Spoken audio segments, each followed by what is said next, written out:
ঐ নাম ডাঙৰ জালে শিশু সমনীয়া ঐ নাম ডাঙৰ জালে শিশু ঐ আজি বিহু পতাৰ কাৰণে ৰাইজ বেয়া নেপাব গোটি মাহে বহাগৰ বিহু নহয় জানো হয় ফুল ফুলি বড়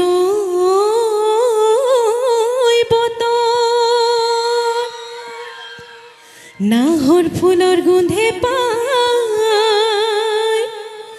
ঐ নাচনীৰ ততে নাই ঐ গছকত ভাঙি যাওঁ যত মই আমাৰ মাজত উপস্থিত থকা ৰাইজসকলৰ অনুৰোধ জনাইছোঁ আমাৰ অনুষ্ঠানটো যাতে সাফল্যমণ্ডিত কৰি তোলে সকলোৱে আৰু অনুষ্ঠানৰ আৰম্ভণিতে মই আপোনালোকৰ সকলোৰে পৰা এটা জোৰে হাত চাপৰি বিচাৰিছোঁ খুব ধুনীয়া আৰু আমি পোনপ্ৰথমতে এতিয়া অনুষ্ঠানৰ আৰম্ভণিতে যিহেতু দিনৰ ভাগত বহুতো প্ৰতিযোগিতা হৈ গৈছিলে মই ইতিমধ্যে গম পাইছোঁ গতিকে অনুষ্ঠানৰ আৰম্ভণিতে আমি আমাৰ আমন্ত্ৰিত অতিথিসকলক আমন্ত্ৰণ জনাম মঞ্চলৈ সৰ্বপ্ৰথমে আমি এই বৃহত্তৰ চামগুৰি অঞ্চলৰ কেন্দ্ৰীয় ৰঙালী বিহু সন্মিলনৰ সভাপতি মহোদয় শ্ৰীযুত চন্দ্ৰ বৰুৱা ডাঙৰীয়াক মঞ্চলৈ আমন্ত্ৰণ জনাব বিচাৰিছোঁ হয় আৰু আমি ৰাতিপুৱা এটা কথা কৈছোঁ সাধাৰণতে বিহু 7 দিন হয় আমি সকলোৱে জানো কিন্তু আজি আমি 6 তাৰিখলৈকে বহাগৰ হয় গতিকে আজি 14 তাৰিখত আমি হ'লোঁ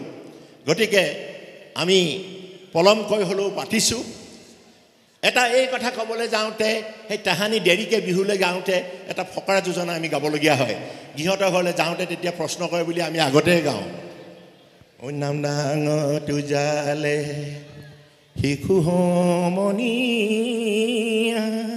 ঐ নাম ডাঙৰ জালে শিশু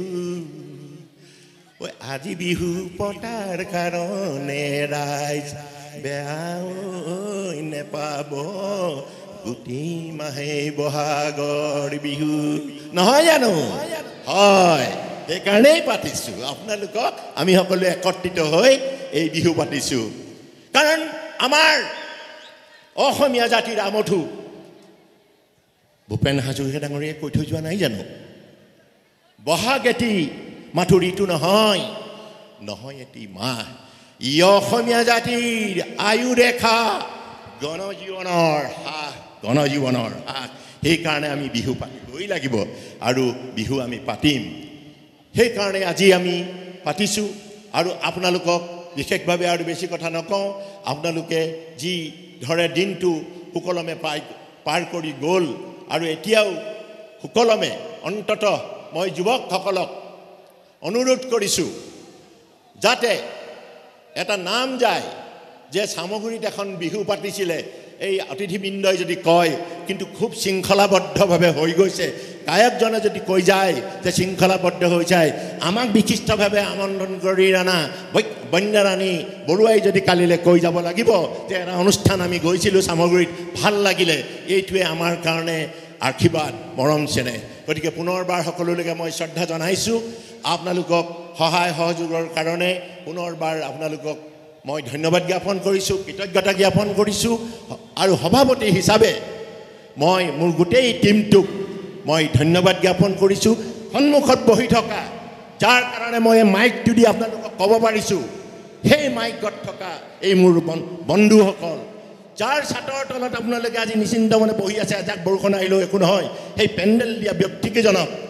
যি আপোনালোকক এই ধৰক চকী টকী আনি সা সুবিধা কৰি দিছে বা ওচৰ চুবুৰীয়া সেইসকল ব্যক্তিসকলক মই বিশেষভাৱে ধন্যবাদ জ্ঞাপন কৰিছোঁ এইসকলৰ অবিহনে কিন্তু এটা অনুষ্ঠান কেতিয়াও সফলতা অৰ্জন কৰিব নোৱাৰে সেইকাৰণে এখেতলোককো মই ধন্যবাদ জ্ঞাপন কৰিছোঁ সদৌ শেষত পৰম শ্ৰদ্ধাৰ বিহুপ্ৰেমী ৰাইজ আপোনালোকৰ বয়স অনুযায়ী মান্য অনুসাৰী আপোনালোকৰ শ্ৰীচৰণত সেৱা জনাইছোঁ আৰু পলমকৈ হ'লেও নৱবৰ্ষৰ উলগ আৰু ৰঙালী বিহুৰ শুভেচ্ছা জনাইছোঁ আজি 14টা দিন গৈছে 365 দিনৰ আমি যদি চিন্তা কৰোঁ আৰু 351 দিন আমাৰ হাতত আছে বছৰটোৰ কাৰণে এই 351 দিন নহ'ব জানো অংকটো ভুল হৈছে নেকি মোৰ একাউণ্ট অফিচাৰ 365 minus 14 351 হ'বনে yes একাউণ্ট অফিচাৰ কৈছে এতিয়া কথা ক'ব লগা নাই কাৰণ একাউণ্ট অফিচাৰ কৈছে যে 351 দিন আপোনালোকৰ সুখেৰে মংগলেৰে আপোনালোকৰ দিনবিলাক কটাওক আনন্দ হওক এইদৰে সামগ্ৰীত সমন্বয় একতাৰ দুলেৰে বান্ধ খাই আমি থাকিব পাৰোঁ যাতে আৰু আমি এটা অনুষ্ঠান বিশেষভাৱে ৰাখিব লাগিছিলে এটা কথা মই আপোনালোকক কওঁ কিন্তু অনুষ্ঠানটো আমাৰ খৰধৰ হোৱাৰ কাৰণে ক'ৰবাত হেৰি হ'ল কাৰণ এইবাৰ এটা বৰ গুৰুত্বপূৰ্ণ ছিজন আছিলে কাৰণ আগদিনা ঈদ পিছদিনা বিহু গতিকে মই যদিও বিশেষভাৱে আমি ৰাখিব নোৱাৰিলোঁ তথাপিতো মই এই মঞ্চৰ পৰা এই আমি যিটো দায়িত্ব লৈছিলোঁ দায়িত্বত সফলতা কৰিব নোৱাৰাৰ কাৰণে মই সভাপতিয়ে যিটো ঈদৰ আমি প্ৰগ্ৰেম ল'ব লাগিছিলে সেই প্ৰগ্ৰেমটো আমাৰ অকণমান কিবা কাৰণত ইফালে হওঁতে সময়ৰ অভাৱত আমাৰ কিবা এটা হ'ল গতিকে এই ভুলটোৰ কাৰণে মই সভাপতি হিচাপে মই মূৰ পাতি লৈছোঁ দুখ লৈছোঁ ক্ষমা মাৰ্জন কৰিব ভুল হৈছে পুনৰবাৰ আপোনালোকে ভাই ককাই বন্ধু বান্ধৱ পৰিয়ালৰ এজন সদস্য বুলি ভাবি আপোনালোকে আমাক ক্ষমা কৰিব বুলি ভাবিছোঁ মই গতিকে পুনৰবাৰ সকলোকে শ্ৰদ্ধা জনাই মই আপোনালোকক আৰু বেছি কথা কৈ আমনি নিদিওঁ আমনি এইকাৰণেই দি আছোঁ কাৰণ আপোনালোকে তিতা খোৱাৰ পিছতহে মিঠাটো উপলব্ধি কৰিব পাৰিব কাৰণ এতিয়া যে তিতাবিলাক দি আছোঁ সভাপতি হিচাপে এতিয়া নেক্সট যে প্ৰগ্ৰেমবোৰ হ'ব খুব মিঠা পাব সেইকাৰণে তিতা দিয়াৰ কাৰণে পুনৰবাৰ আপোনালোকৰ ওচৰত আমি ক্ষমা মাৰ্জনা এই কথাকে কৈ মোৰ বক্তব্য মই সভাপতি হিচাপে সামৰণি মাৰিছোঁ ধন্যবাদ